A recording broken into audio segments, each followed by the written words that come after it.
Well, Alison, when we spoke last February, you were pretty confident that you would meet or exceed your growth target of 6% for 2015, but you're going to do much better than that. We are, absolutely, Eamon. We're on track for a third record year from North America. We're currently tracking at plus 15%. So through to the end of July, that's an additional 111,000 visitors. So it's not insignificant. And as you know, they are high-spending, long-staying visitors. So really delivering upon our revenue targets. So I think if we look back 5 years, particularly to 2010, where we really sort of dipped following the global recession, if we look at US holidaymakers, they're up 44%. And if we look at the revenue figures, total revenue figures were up 40%. And then if we factor in Canada, where we've seen significant increase in air capacity over the last number of years, our holidaymakers from Canada are up 80% since 2010, obviously on a much smaller base. So we're doing very well, and we look forward to continuing that growth, albeit possibly more modest growth, I think, going forward. I think that's a good, reasonable assumption. But you're talking in February too, Alison, of maintaining the market share gains of the last few years. And in fact, it looks as if you'll not only maintain your market share gains, but you may increase that again in 2015. Other European destinations must be green with envy. But what do you think it is that's driving our market share gains so much? Well, I should say, Eamon, we currently have about 10% market share of the total US outbound market to Europe.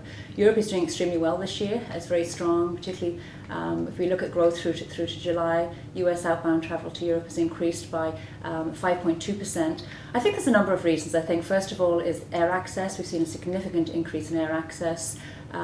Secondly, I think our brand is in good shape, and that we've certainly benefited from that and benefited from long-term marketing over the last number of years. I think we have a great product on the ground. The vacation experience on the ground is good, and we've been competitive. And I think those are the things that have driven that growth, and those are the things we obviously need to continue to work on if we're going to maintain that growth going forward. Sure. And you mentioned access, and of course it's terribly important, but it's rarely been in better shape, and that's even before we begin to see the hope for expansion which the IAG Aer Lingus link-up will bring.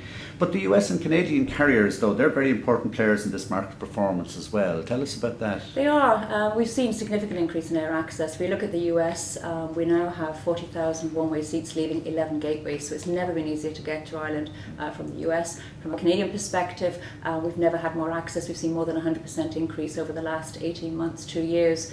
So from a US perspective, Aer Lingus would have close to 50% market share, but the importance of Delta, American Airlines and United also very significant in terms of delivering business, and all have increased their capacity over the last number of years. From a Canadian perspective, Air Canada is the dominant player, but again Aer Lingus, Air Transat and WestJet, again very, very important in terms of helping us grow our market share and grow business. Sure.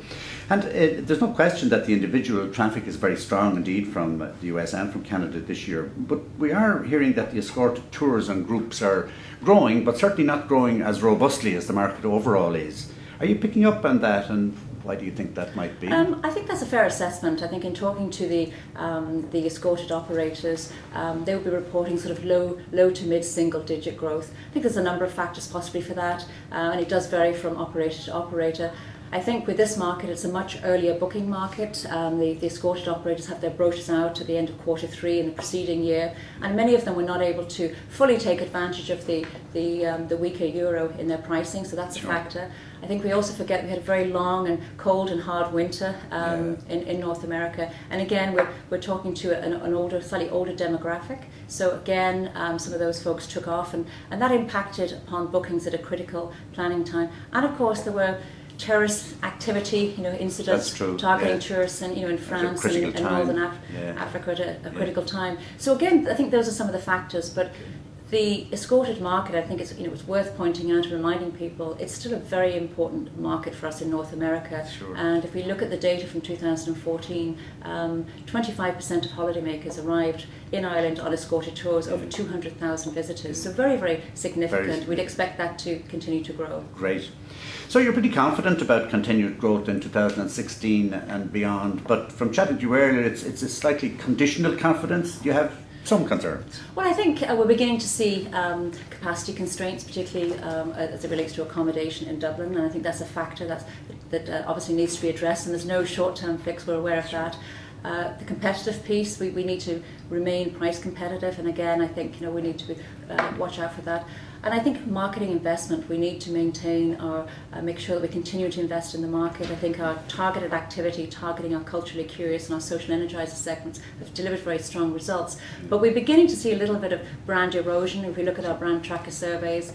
And a lot of our competitors, particularly some of our nearest and dearest competitors, are reinvesting in the US and Canada, particularly the US, as they see this market as delivering for them, and above all, it's delivering very high spending visitors. So it's having that economic impact as a result of the dollars that they leave behind. So I'm optimistic. I think we're probably looking at more modest single-digit growth. I think going forward, we've had 3 incredible years. I would expect it to continue, but at more realistic.